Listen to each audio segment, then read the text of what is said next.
buhay o kabiguan, ng ligaya o lungkot. Kaya marapat lamang na tanggapin si Jesus bilang tagapagligtas at Panginoon. At matapos yun ay panariwain ang katapatan at paglapit sa Kanya bawat araw o day by day. Ang day by day ay naglalayong umalalay sa pang-araw-araw na pamumuhay. Narito po si Kuya Ed Lapis sa mensaheng pinamagatang Pain of Rejection.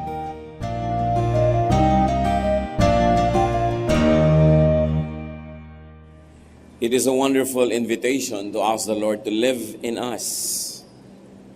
Na ang Espiritu ng Panginoon ay manahan sa ating puso at ang kahulugan nito ay ang buhay na payapa, tahimik, maibigin at buhay na malaya. Isa sa mga nagpapahirap sa tao habang buhay, kung minsan pag hindi niya ito naharap at nagamot, ay yung pain of rejection. Marami sa atin iniinda natin yung ganyang uri ng pain because our lives could have been victimized or damaged by a lot of rejection. At yan ating pag-aaral ngayon, pain of rejection. Dear God, we thank you that you never reject us, that you accept and love us. Salamat, Panginoon, dahil meron kaming ganitong assurance, and we pray, Lord, that we may understand this in its deepest meaning so it can heal us, that your truth can set us free and heal us. Patawarin niyo po kami sa mga kasalanan namin, linisin niyo po kami, at ngayon humihingi rin kami ng lakas ng aming katawan, talino, para maintindihan namin ang mensahe ninyo, at pusong masunurin upang ang iyong mga mensahe ngayon ay huwag malaglag lang sa mga binging tainga, kundi ito'y malaglag sa isang mayamang lupa kung saan ito mag-uugat, yayabong, mamumulaklak at mamumunga ng kagandahang loob at kapayapaan. We ask you, Father, to be our speaker. Cleanse us from all our sins, forgive us, restore us, and now enrich us with your teaching. Your voice alone, not anyone else's, we ask you, Father, to teach us. In the name of your Son, Jesus, we pray with thanksgiving. Amen. What are the many forms of rejection? Yung rejection, yung refusal, non-acceptance, even exclusion of people from our lives or from portions of our lives.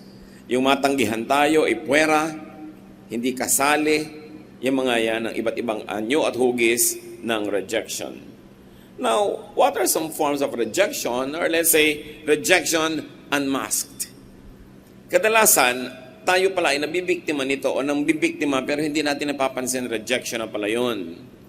The challenge now is to see if you are a casualty, a perpetrator o tagapagpagawa pa nito, or maybe a silent and passive witness, which means because of our silence, we become accessories to the crime. So maaaring sa rejection na ito, tayo yung nagre-reject, tayo yung biktima, o kaya nakikita nating nagaganap pero wala tayong ginagawa para ito ituwid. One form of rejection is non-attention. Silence. Yung binabaliwala natin, sabi na iba, dinededma ang presensya, ang ideya ng isang tao. At yan, tuwing nararamdaman nung ginagawa nun, nakakasakit. Another form of non-attention, of course, is distance. Emotional or physical. Tayo mga tao are very complex beings, kaya nating iparamdam sa kapwa natin na malayo ang loob natin sa kanila o malapit. O ayaw nating lumapit sila at gusto natin malayo lang. Another form of non-attention is personal absence, non-attendance, desertation, being unreachable or unavailable. Marami mga bata po ang lumalaki na maraming deep insecurities because of the personal absence of parents or loved ones that should have been there.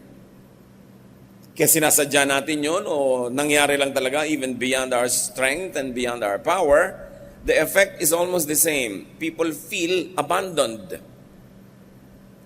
Maraming mga tao ay mayroong abandonment complex. Mahirap silang makasama, para mga clinging vine pag kami naging ka-close, nagiging mga seloso, ayaw i-share ang mga tao, kaibigan, kamag-anak sa ibang tao kasi parang nararamdaman nila kulang na kulang ang attachment nila sa buhay maaring nung bata sila, hindi nagkaroon ng sapat. Spouses and children could feel abandoned, even rejected. Psalm 27:10, even if my father and mother should desert me, that's very negative, you, God, will take care of me. Pambalance, positive. Kaya yung pong taong may mga pananalig sa Diyos at nakakaunawa ng pag-ibig ng Diyos, ang laki ng advantage. Dahil sa dami na lang ng mga kulang sa ating buhay, merong pandagdag at pangpuno. Kung sinasabi ni Maricel Soriano, ibigin mo ako para sa lahat ng hindi umibig sa akin, sa Diyos natin pwedeng sabihin yon. Love me for those other people that never loved me enough. And God is our refuge. That's why we are eager to share the gospel. We're eager to share the Lord. Hindi lang para dumami yung members natin, para hindi lang lumaki yung grupo natin, because people need God. And we need God to fill the deepest needs of our psyche, of our minds, of our hearts. Buti na lang may Diyos. At buti na lang kung minsan, may isang lola, may isang tiya, may isang kaibigan na nakakapuno sa napakalaking non-attention na natatanggap natin mula sa mga dapat sana'y tanggapan ng attention. Another form of non-attention is neglect. Pagpapabaya, pagbabaliwala sa mga dapat ay pinapahalagahan. Even non-discipline of children. Mga batang hindi natin pinapalo kung dapat paluin, hindi natin tinutuwid. Alam nila dapat silang ituwid, dapat silang paluin, kaya habang hindi mo pinapalo, lalong nagiging malikot, lalong nagiging mahirap kasama, kasi talagang they are asking to be disciplined. Marami po mga young people sobrang rebellious, sobrang diretsahan na kuminsan ay magaspang because they are not even aware of it. They want and they are asking to be disciplined. Kailangan natin ng disiplina. Proverbs 3:12, the Lord corrects everyone He loves, just as parents correct their favorite child. And once again, I like to bring up the issue of the absentee parent. Because of our economic difficulties, many parents are obligated to work away from their growing up children. Ang nangyayari, nagkakaroon ng feeling of abandonment. And when the parents are briefly present for a short vacation, they overcompensate. Binibili nila yung loyalty ng bata, ibinibili ng lahat ng gusto, hindi pinapagalitan. And then we are creating children that are not balanced. Napakalaki ng social cost ng pag-export natin ng mga tao. Kaya ang dalangin natin, hindi magtagal na policy ito ng ating lipunan na pamasak buta sa mga problema ng bayan, nagkakahiwa-hiwalay ang mga tao. Napaka-importante na nasusubaybayan ang mga bata. Kaya malaki rin ang pananagutan ng mga naiiwang kasama ng mga batang ito na magpakamagulang, mangdisiplina, magturo. Another non-attention that is a form of rejection is broken words, broken promises. Gaano karaming beses ang sumama ang loob nyo dahil may sinabi, ipinangako ang isang taong mahalaga sa inyo, tapos hindi natupad. Ang reading kasi natin noon, I'm not important enough, hindi ako pinahalagahan kaya hindi tinupad. Kahit pa nga may dahilan, at naiintindihan ng utak mo yung dahilan, nagdaramdam pa rin ang iyong puso. Dahil tayo'y may isip at may damdamin.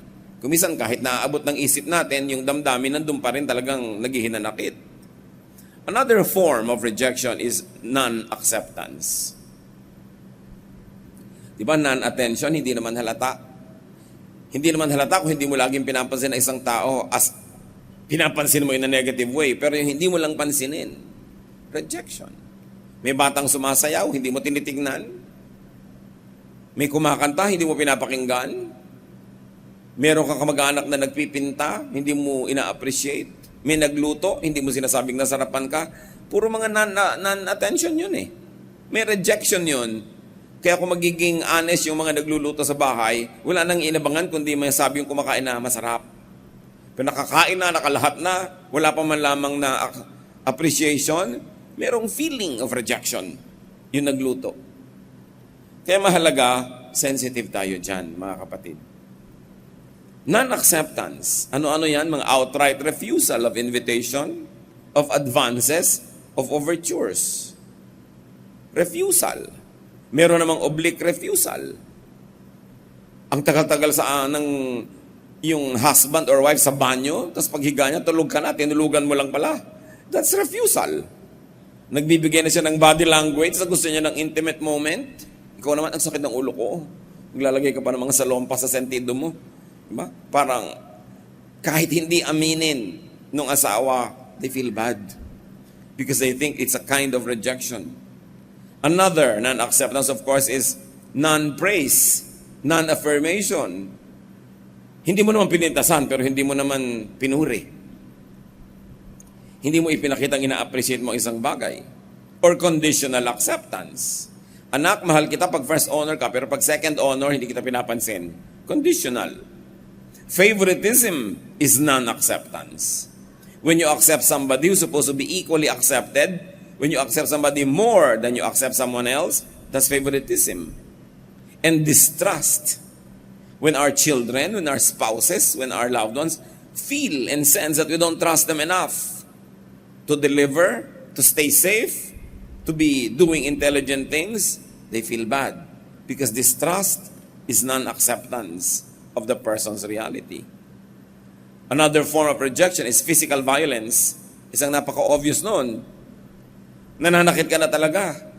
Ipinapakita mo na ayaw mo ng ginagawa niya, hindi ka approve, sasaktan mo, or mas prevalent, verbal violence.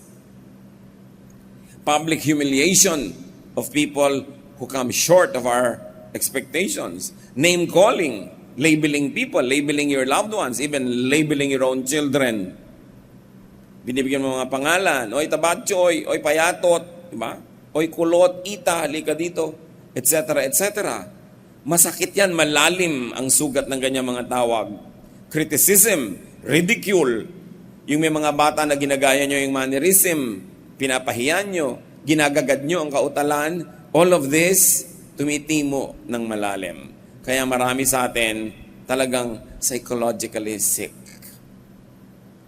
Damaged, distorted, twisted, dahil napakaraming dinaranas na rejection. Another form of rejection is stiff expectations. Yung antas ng expectation mo. Ibig sabihin, when they are not able to deliver, you won't accept them fully. Marami pa, we can go on and on. Pero siguro sa dami ng ating inilista at di man kalaliman ay binanggit.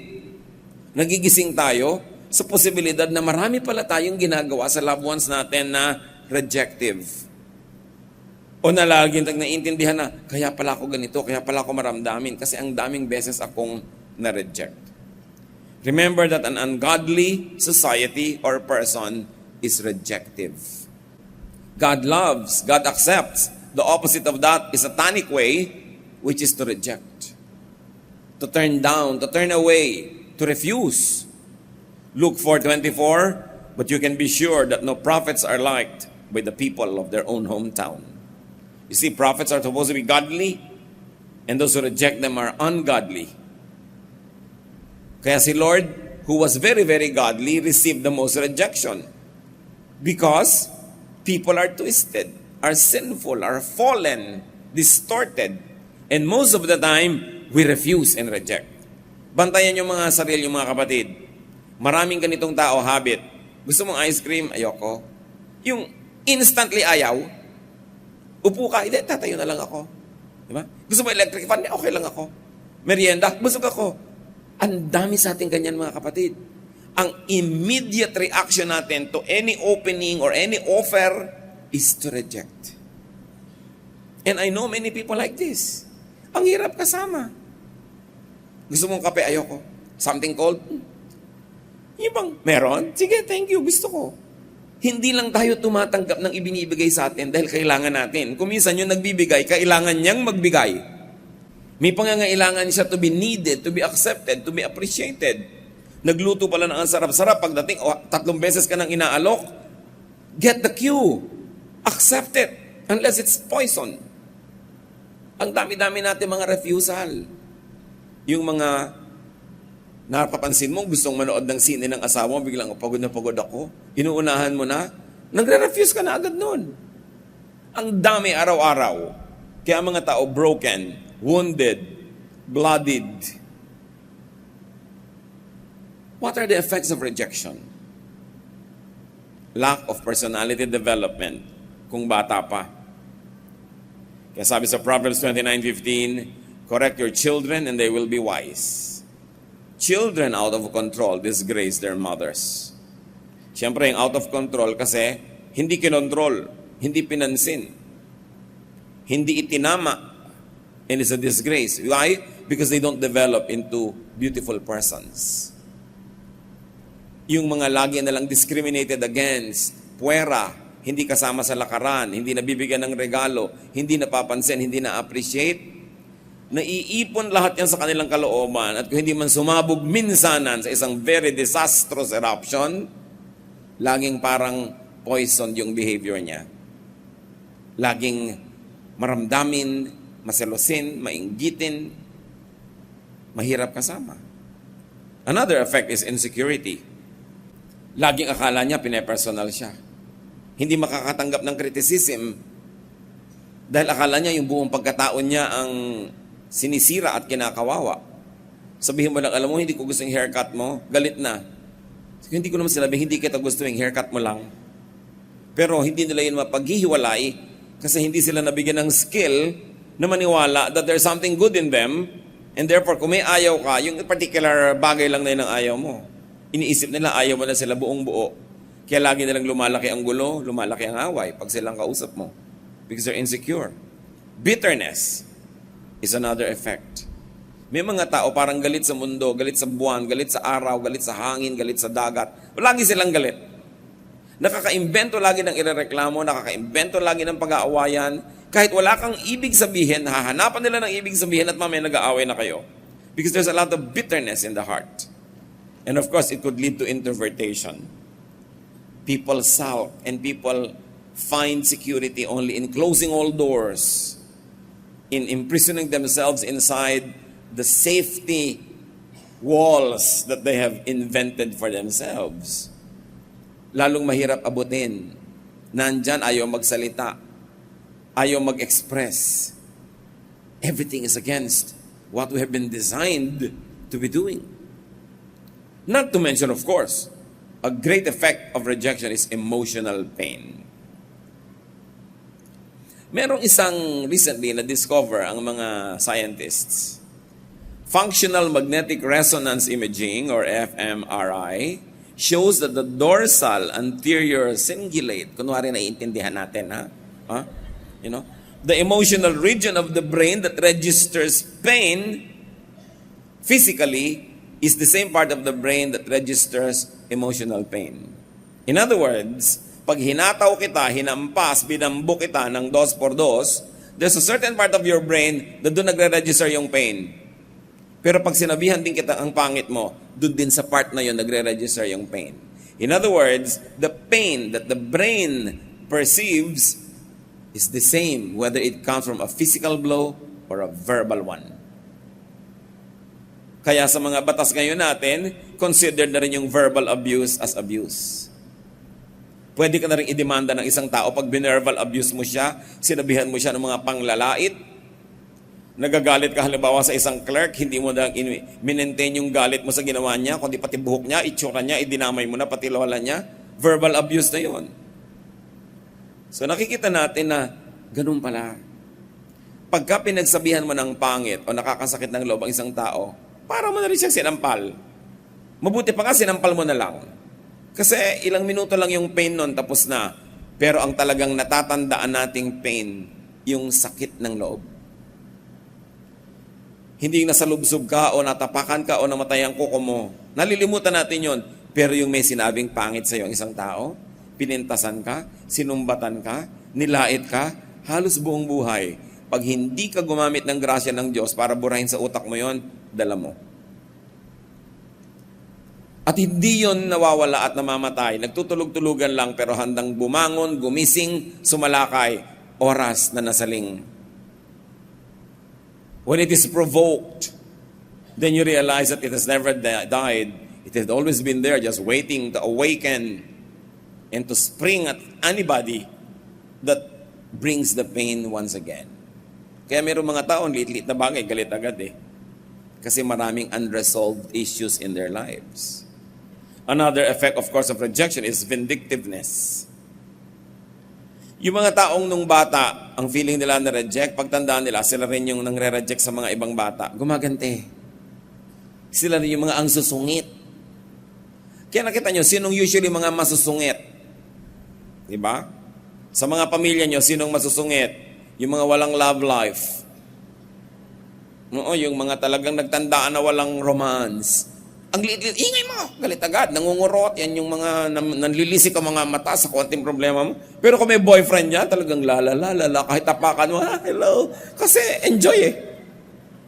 Kaya mabuting prescription niyang get a boyfriend. Di ba? Get a girlfriend, get a papa. Basta hindi ka nang aagaw ng asawa ng may asawa. Kasi malaki talaga yung bagay na ikay accepted, love, nakakatanggap ka ng text na miss ya. Talagang lumiligaya ka kahit gutom ka, talagang nababawasan yung hapdi ng sikmura mo. Iba talaga yung may pagmamahal, kahit hindi romantic, kahit friendly. Kaya huwag tayong kontrabida sa mga taong nagmamahalan, basta hindi sila nangaagaw. Mga magkakaibigan na very close, kumisan pati mga kamag-anak nagagalit pa, ba't lagi kayo magkasama magkaibigan? Sasamahan mo ba? Hindi naman. Hayaan nyo, because we all need this. Kailangan natin yung may umaalalay sa'yo. Kung ba't ang lalakas naman natin, pero gusto mo rin yung may umaalalay sa'yo. Kaya mo namang kumain, ang lakas-lakas ng braso mong sumubo, pero iba yung dating pag may nagsubo sa'yo. Ganun talaga tayo, kinreate tayo ng Diyos na gusto nating makipagmahalan sa kapwa. So huwag tayong mga kontrabida sa ganyan mga pagtitinginan ng ating mga kapwa-tao.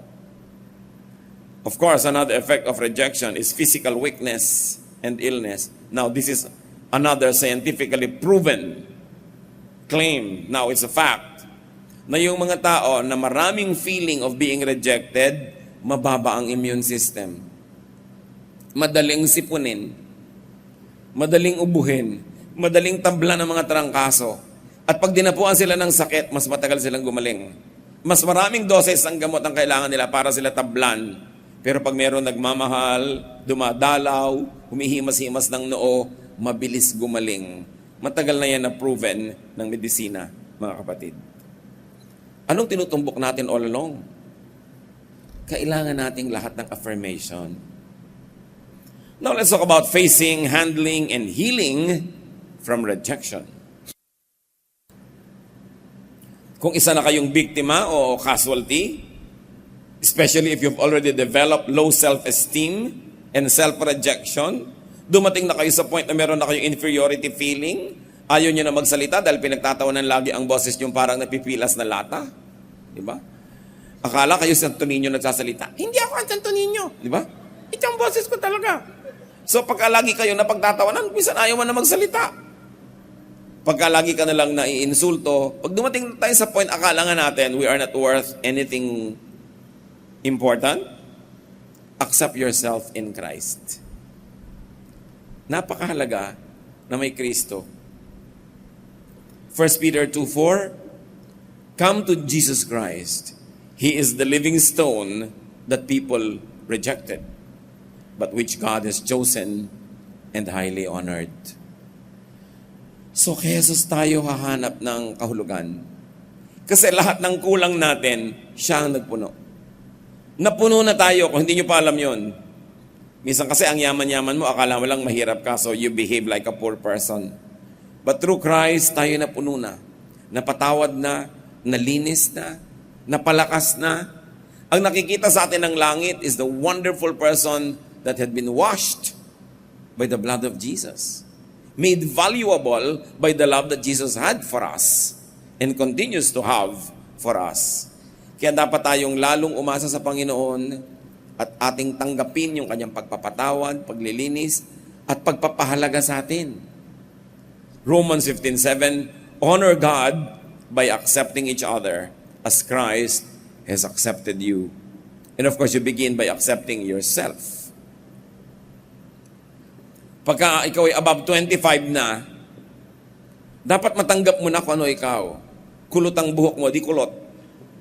Huwag mo na dapat problemahin yun. Humanap ka na lang ng ibang magagawa sa buhay mo. Paminsan-minsan pinapatuwid mo, pero pag lagi mong ginawa, nakakakalbo. sa lakas ng mga gamot, di ba? Kung hindi mo nakalbo yung anit mo, nakalbo ang bulsa mo, kasi mahal. Tanggapin mo na ganito yung jawline mo, tanggapin mo na ganito kalaki ang iyong paa, kababae mong tao, mabuti nga yun, mahirap ka matumba. Di ba? Tanggapin mo na ganito yung bone structure mo. Dapat tanggapin mo ang sarili mo, kasi pag hindi mo tinanggap ang sarili mo, sino pang tatanggap sa'yo? At iisipin mo na lang, tinanggap ako ni Kristo, mahal ako ng Diyos, nilikha ako ng Diyos, dapat makita ko kung ano yung gandang nasa akin. Hindi ko dapat sinusuri ang sarili ko sa pagtingin ng ibang pintasera. Dapat matuto ka na tanggapin ang hindi mo kayang gawin. Total, may iba ka namang nagagawa.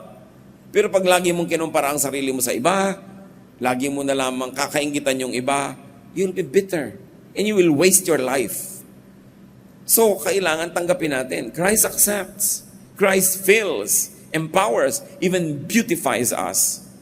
And Christ completes us. Huwag kayong maghanap ng tao that will complete you. Yung mga iba, I'm waiting for that person who will complete me. That's a very, very wrong way to look at love. You are looking for somebody to fill you? Ang tingin mo sa kanya, filler? Kailangan you are looking for somebody to love and to accept you. Dahil hindi ka pwedeng i-fill ng ibang tao. But the Holy Spirit fills you. The Holy Spirit infills and indwells you. Doon tayo aasa, hindi sa kapwa-tao. Doon tayo hahanap ng walang patakarang pagtanggap sa Diyos. After all, sa Diyos naman tayo haharap lahat pagdating ng panahon. Isaiah 53:5, tungkol kay Jesus, a prophecy. But He was pierced for our transgressions. He was crushed for our iniquities. The punishment that brought us peace was on Him, and by His wounds, we are healed. Ano pang kailangan nating verse para magsabi kung gaano kaganda ang ginawa ng Panginoon para sa atin? Lahat ng parusang dapat nating tanggapin, tinanggap na niya. Lahat ng pintas na dapat nating tanggapin, ipinintas na sa Kanya at buong puso niyang tinanggap para iligtas na tayo.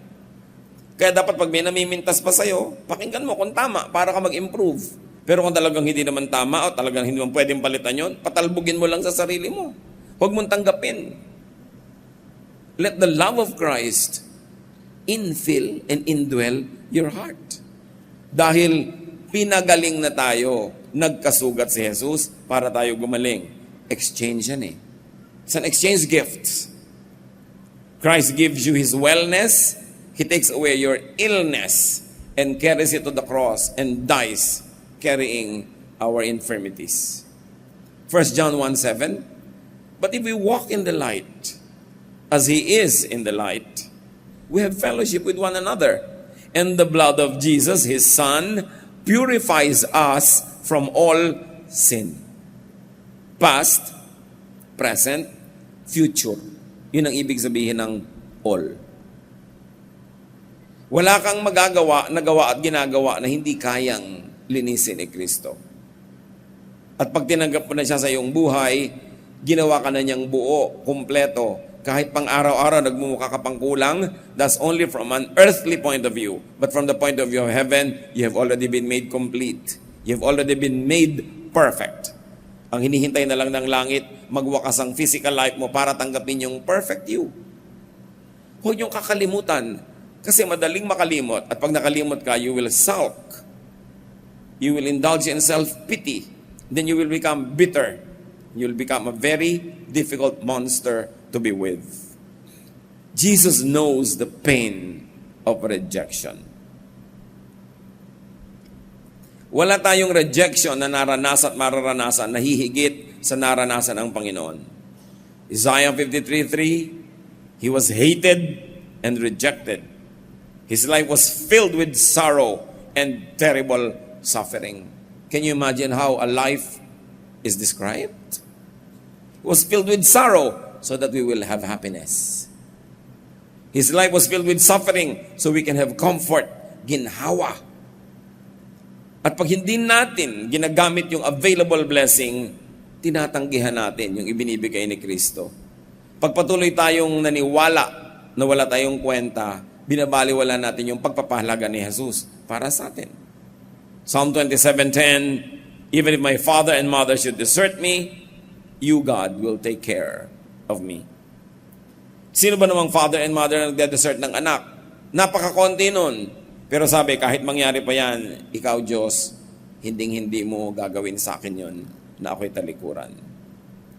So accept yourself in Christ. Develop your personality, your talents, and your skills. Because that will give you self-satisfaction. It will also improve your self-acceptance and affirmation and belongingness with other people. Siyempre, kung useful ka, marami kang ginagawang mabuti, mabunga, mas madali para sa ibang tao na tanggapin ka. Hindi naman masama na bigyan mo sila ng dahilan para tanggapin ka. Padaliin mo sa kanila na tanggapin ka. Pagka naman ikaw ay hindi pabigat, ikaw ay nakakatulong, masarap kasama, siyempre tatanggapin ka. Padaliin din natin sa kapwa natin na tanggapin tayo. Kung minsan may mga ugali tayo na yun ang dahilan kaya tayo hindi tinatanggap. Dapat din malagi mag-improve. Pag laging may lakaran, puwera ka, mag-isip-isip ka rin. Baka napaka-corny mong kasama, baka killjoy ka. Pag may kainan, hindi ka kasama dahil baka naman hindi ka na naglibre kahit kailan. Ikaw na lang lagi ang inililibre. Pagsasawaan ka siyempre. Kailangan meron kang mga plus factor para dumali sa mga tao na magustuhan ka. Psalm 139:14, and I praise you because of the wonderful way you created me. Everything you do is marvelous. Of this, I have no doubt. Do you praise God because you are wonderful? Hindi yabang yun because you were made by a wonderful God. Lord, salamat po. Ay, ang ganda-ganda ko. Thank you, Lord. Nagpe-pray ba kayo ng ganon? Yung ang bait-bait ko, thank you, Lord. Yung mga ginawa sa'yo ng Panginoon, very talented ako sa music, thank you, Lord. O lagi mo nalang iniisip yung talent ng iba. Sabi niya, I praise you because of the wonderful way you created me. Remember, you praise God, your maker, not yourself, but you appreciate the good thing that God had given you. Hindi puro reklamo. How else do you handle the issue of rejection? Accept others. Heal by healing others. There is miracle in giving because in giving, you keep. You keep only that which you give away. So when you accept people, you get accepted. When you reject, you get rejected. That is the law of the universe. Kailangan nag-accept ka. Romans 15:7, honor God by accepting each other as Christ has accepted you. Pero nabaligtad yan sa church, pinaka-discriminatory halos sa mga religious people. Puwera ka pag ganito ka, puwera ka pag ganun ka, lagi kang nire-reject, lagi kang pinipintasan, na twist, na baluktot. Naging exclusive club ng mga perfect people yung church. So halos lahat hindi qualified, na pupuwera, and they are forced to be hypocritical just to be accepted.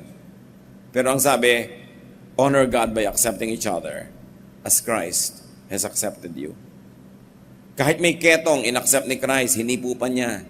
Patay na nga, inaccept pa niya, hinipo pa rin niya. Babaeng dinudugo, considered unclean, pinaghimalaan niya. Mga bata na mga etchepuera, kinalong niya. Mga babaeng nahuli sa akto ng pangangalo niya, iniligtas niya sa mga gustong gumawa ng masama at patayin yung babae. Christ accepts. Dapat ang buong New Testament, mga kapatid, tinitingnan natin from the frame of Jesus. Don't look at Jesus from the frame of the Old Testament, but look at the entire Old Testament from the frame of Jesus. And whatever you will emphasize, whatever you will die for, whatever you will advocate if it is advocated by the frame of Jesus. And whatever you will reject that which Jesus rejected. Because Jesus is the Son of God. Jesus is our Savior, the author of life. And you must look at the entire New Testament from the frame of Jesus. Baligtad kasi, you look at Jesus from the frame of the New Testament. Dapat yung standard ni Jesus, i-apply mo sa standard ni Paul, standard ni Peter, standard ni Andrew, standard ni James, standard ng 2,000 years of church history. At pag sinabi mong, Jesus would have not done that kahit 500 years nang ginagawa ng church natin, then don't do it because Jesus would have not done it. Jesus is the measure of all things. Siya ang nagtuwid ng maraming kalikuan ng religious practices of His time. But sadly, though Jesus corrected many things that were being malpracticed by the religious, after Jesus went back to heaven, 2,000 years of history, nagpatong ng kung ano ng mga tradisyon, regulasyon, policy, hindi mo na mahanap si Kristo. Ang nahahanap mo na, ang nakikita mo na, religious policies. You must go back to Jesus because Jesus is the Son of God.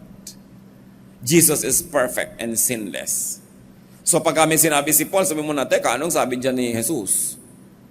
Pag may sinabi si James, may sinabi si ganon. Kasi ito mga ito, while they were disciples, while they were blessed, tao yan. So meron din siyempre mga imperfections. Kaya hanapin mo, anong sabi ni Kristo tungkol sa issue na to? Bakit mas mahigpit pa yata yung pastor namin kaysa kay Jesus? Yun ang sinasabi natin, mas mahigpit pa yung church policy kaysa kay Jesus. So alin ba talaga sinong dapat manguna? That's why many people feel rejected because of the rejection being done by the institutional church, which if Jesus was there personally, would not have done. Kaya maganda yung tanong nilang, what would Jesus do? Kung siya mismo ang narito. May ititiwalag ba si Jesus? May tatanggalin ba siya dyan? Meron ba siyang uhusgahan? What would Jesus do? Napakaraming nadadamage ng ating mga rejection, especially religious rejection. Meron pa na, hindi ka pwedeng pumasok sa church na ito pagka ikay may tattoo, o pagka mahaba ang buhok mo ay lalaki ka, o maiksi ang buhok mo ay babae ka, o nakapantalong ka, o ganito. Walang sinabi si Jesus tungkol sa mga bagay na yan. Idinagdag na yan ng mga relihiyon para lalong bumigat ang pasanin ng mga tao. Napaka-importante, babalikan nyo si Jesus. So, accept each other. Meron ba ditong tao na you have problem accepting your father or mother?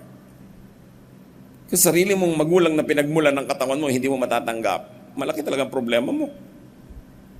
Dapat tanggapin mo, magulang mo yun eh. Hindi naman yun napipili. Accept your son or daughter.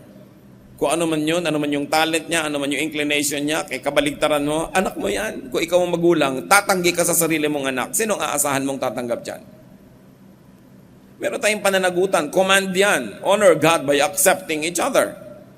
Hindi ibig sabihin tolerating each other's mistakes. But you begin with accepting. Then you minister. At kung nagkamali, accept pa rin. Kaya sabi ni Peter, ilang beses ko bang papatawarin yung nagkakamali? 7 times ba? Sabi ni Lord, no. 70 times 7. Which is a metaphor. Walang hanggan. Walang patakarang pagtanggap. Mga kapatid, kung meron ganung pagtanggap sa pamilya natin, sa church natin, sa ating circle of friends, di ba nakaka-secure? Hindi ka matatakot na baka katanggalin, baka kaitiwalag, baka kaipwera. Kasi you run short of standards. Well, it should not be an excuse to always run short. But the teaching is for people to accept. Accept your spouse. This thing never fails to baffle me. May mga tao nagpakasal, hindi naman tinutukan ng barel, buong puso nagpakasal. Tapos 30 taon ng asawa tong asawa na to, di pa matanggap. 30 taon mo ng asawa, hindi mo matanggap na matabang talaga siyang magsigang. Magdala ka na lang ng kalamansi, pigaan mo yung ulam mo para umasim. Yun na yan eh. Hindi mo pa matanggap na mahal niya yung nanay niya. Mahal naman niya yung nanay niya. Mabuti nga nanay niya yung mahal niya eh. Diba? Hindi naman masama, di makimahal ka na rin sa nanay mo. Yung asawa mo, laging gusto pupunta sa nanay niya, sumama ka. Sabi mo, mother-in-law, titira kami dito mga 3 years, miss kasi ka namin pag hindi kayo pinagtabuyan nun. Kailangan marunong kang sumakay sa mga mahal mo sa buhay. Importanting yung standard mo, pagkasyahin mo sila. Hindi sila yung hirap na hirap magkasya sa standard mo. Accept people. Because when you accept people, the universe is a wonderful way of getting you accepted in return. When you can, when it's not bad, accept people's company. Gusto kang samahan? Pasama ka. Nagpapasama sa'yo, kaya mo naman, samahan mo. Hindi puro rejection. Accept people's ideas. Gusto ng anak mo, ang mga upuan nyo, ganitong ayusin, o sige, hindi naman natin kamamatay na naiba yung ayos. Accept people's kindness. May gustong tumulong, tanggapin mo. Kung hindi masama, hindi nakamamatay, give people attention. Give people time. Kung lalo't anak nyo at bata, give people the space in your world. Pagkasyahin nyo sila, i-accommodate. Give people affirmation, approval, praise, kindness. Hindi naman nakakamatay yan, nakakapagbigay buhay pa nga. Every cry for attention is a cry for help. Pag may nagpapapansin, may problema yon. It's a cry for help. Grow. Graduate to the level of being the attention giver from being the attention seeker. Hanggang ngayon ba sa buhay nyo, attention seeker pa rin kayo? O nag-graduate na kayo, kayo na yung attention giver? Kayo na yung pumapansin, imbes kayo nagpapapansin lagi. Grow to being the appreciative one from being appreciation hungry and even being critical. Grow into being the audience from being the performer. May bumabangka, pabangkain mo. May nagmamagaling, hayaan mo. May gustong kumanta, makinig ka. Hindi nakikipag-contest ka. Alam mo, nakapagbiyahe kami sa Palawan. Kami nga sa Hong Kong. Yung, hayaan mo na siya. Wow, Palawan, ang ganda. Ano nangyari? Manahimik ka na kahit nakapag-travel ka sa buong mundo. Ano nga namang, ang tanda-tanda mo na, nakikipag-contest ka pa? Dapat dumadating ka sa point na ikaw naman, sige, hayaan natin siya maging star. Pampasaya. Makaka-relax ka, not to mention na maaari ka pang may mapulot na leksyon pag nanahimik ka at tinayaan mo yung tao ang magkwento. Why always be competitive? Yan ang trabaho naman kung isa ng mga matatanda, payabangan ng mga anak. Alam mo yung anak ko, US Navy. Diba? Yung anak ko nga, astronaut.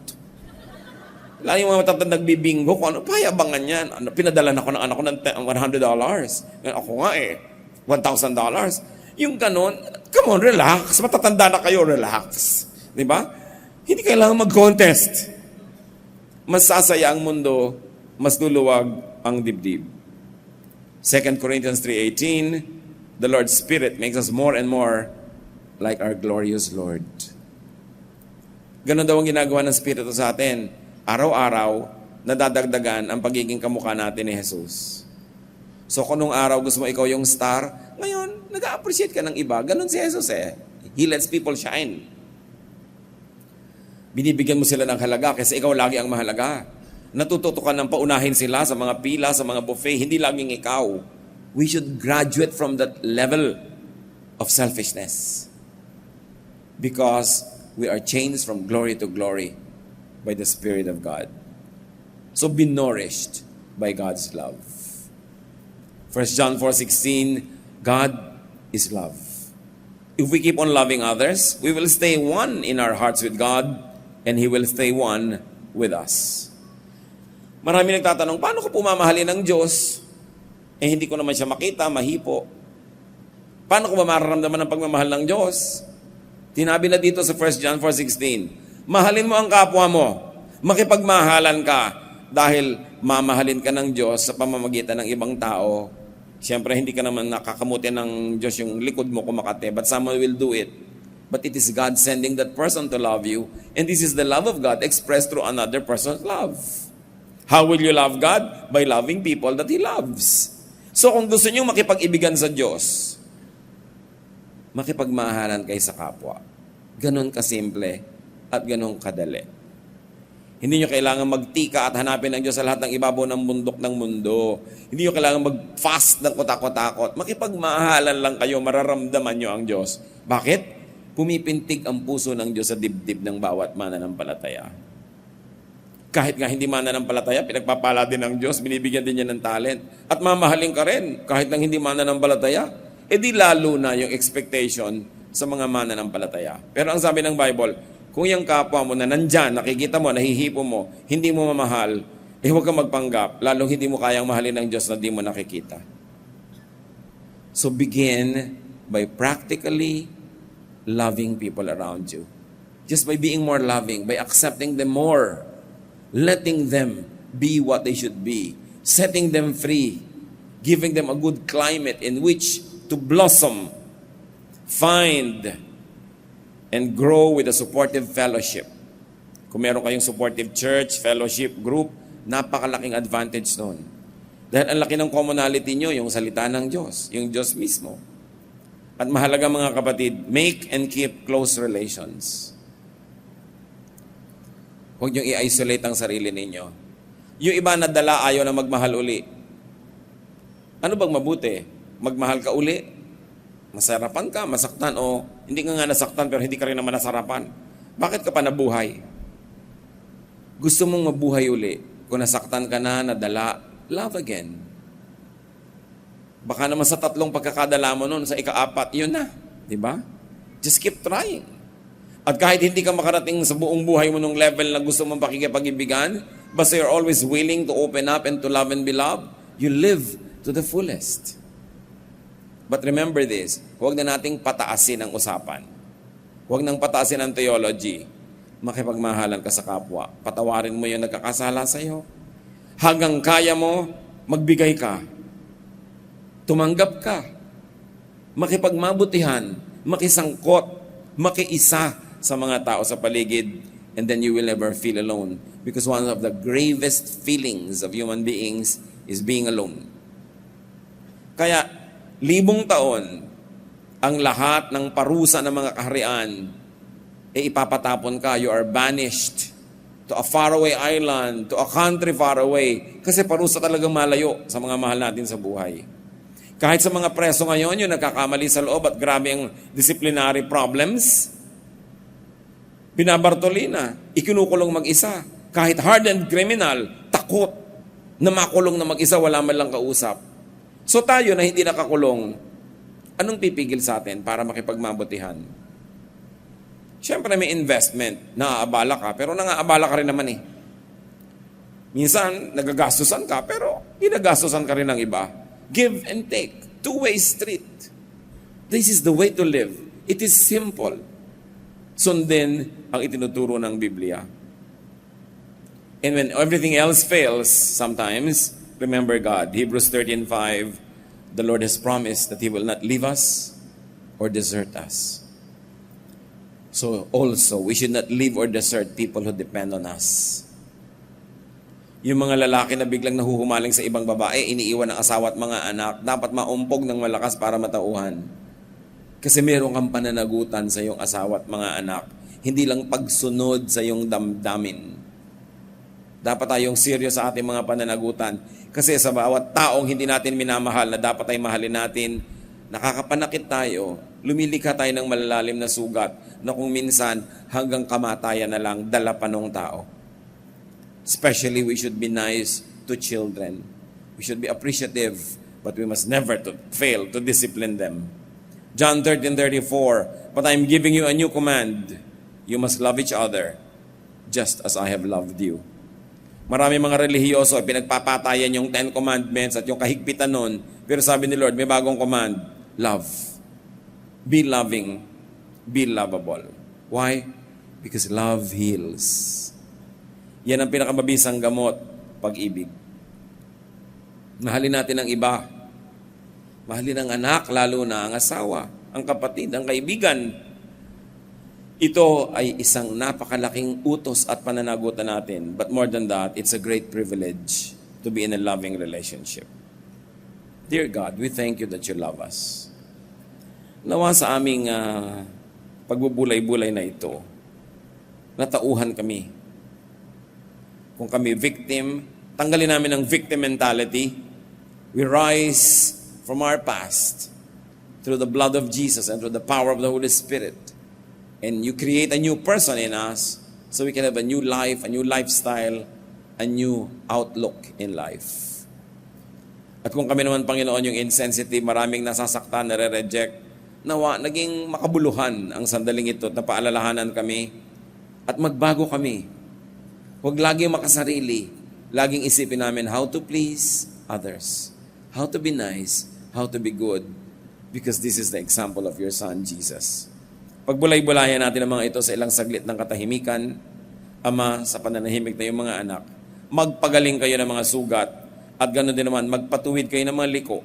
Kung may kalikuan kaming ginagawa, gusto naming ituwid, teach us, remind us. Let's be alone with the Lord in silent meditation.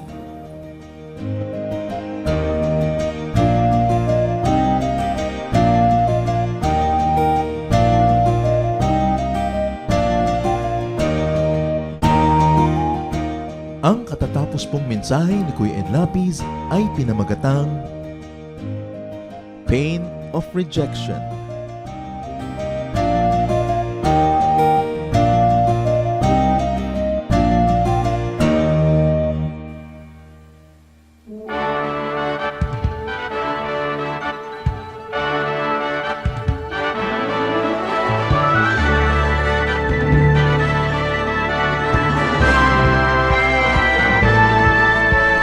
Ang iyong hirang dala, ang iyong ngalan, ay ang ligaya ng kaligtasan. Alab ng puso sa aming dibdib ay kayo ang dahilan. Utawi ang naiimbing na damdamin, isingin ang aming galing isipan. Tangang lakas ay gawin niyong alipin sa inyo ang pagsamba.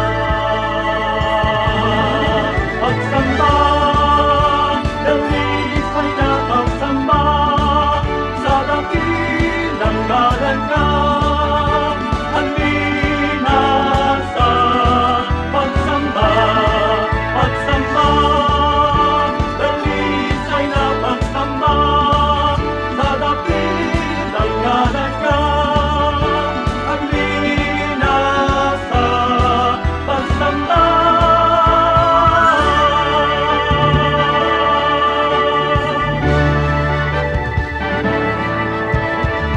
Ang iyong hirang dala, ang iyong ngalan, ay ang ligaya ng kaligtasan.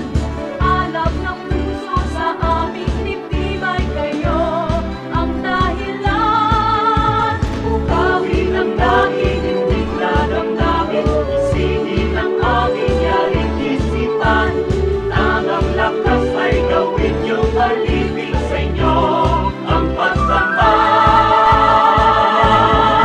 Pagsamba, dalis ay napagsamba sa dakilang ngalan niya. Halina sa pagsamba, pagsamba, dalis ay napagsamba sa dakilang ngalan niya. Halina sa pagsamba, pagsamba, dalis ay napagsamba sa dakilang ngalan niya.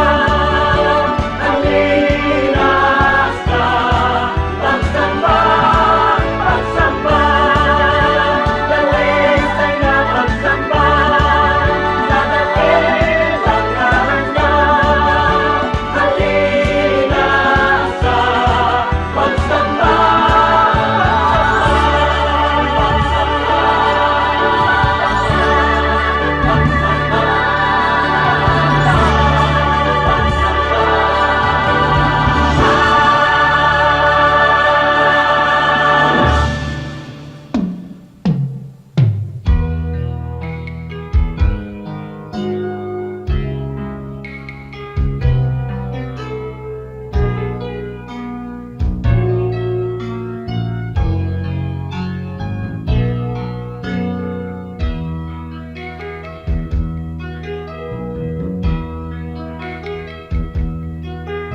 O Diyos, ang dalangin ko'y iyong tanggapin, na maging karapat-dapat sa iyong paningin. Kung may pag-aalinlangan, ang aking paniwalaan ay ikaw. O Diyos, ang kailangan ko'y iba yung lakas upang di ko natahakin. Ligaw na landas sa pagpaparot parito, sa ulat bagyo'y hindi magbabago. Katapatan ko,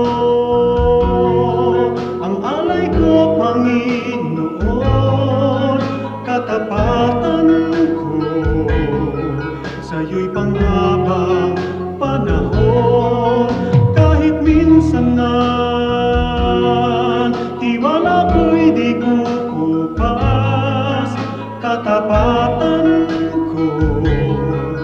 panatiliin mong wagas.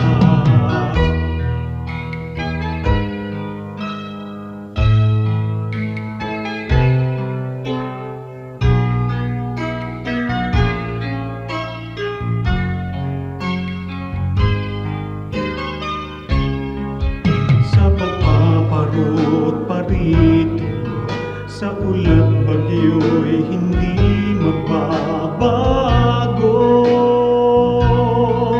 Katapatan ko, ang alay ko, Panginoon.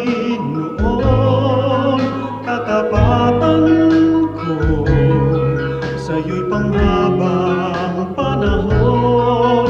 Kahit minsanan, tiwala ko'y di kukupas. Katapatan ko, panatiliin mong wagas. Panatiliin mong wagas.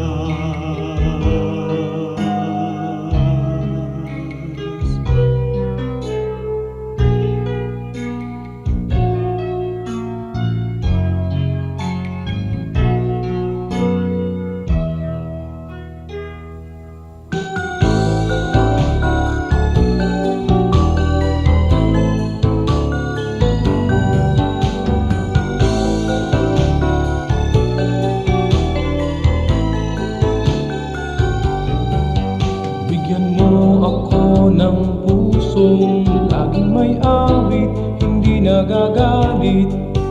At ituro mo sa aking buhay kung paano umibig sa aking kaaway.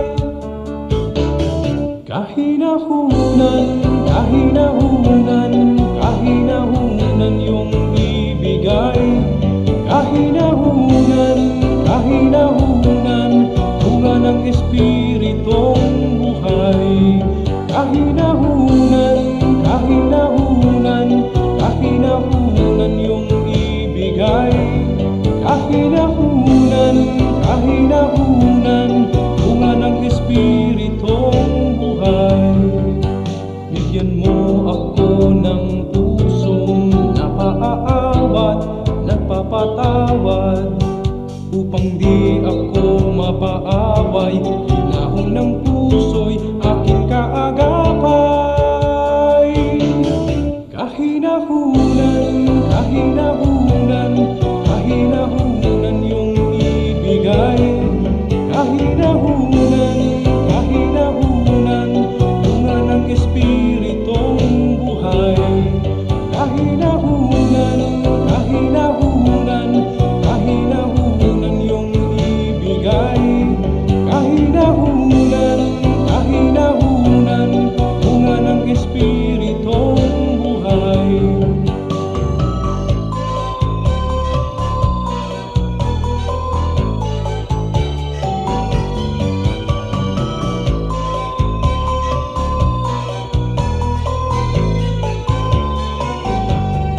Kahinahunan, kahinahunan, kahinahunan yung ibigay.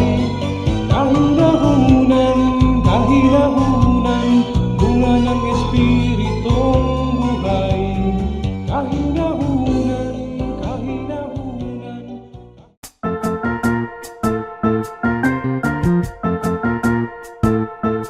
Oras na po para pansamantalang magpaalam ang programang Day by Day.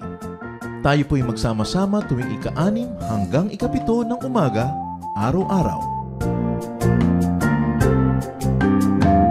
Magandang umaga po at mabuhay ang Panginoong Hesus!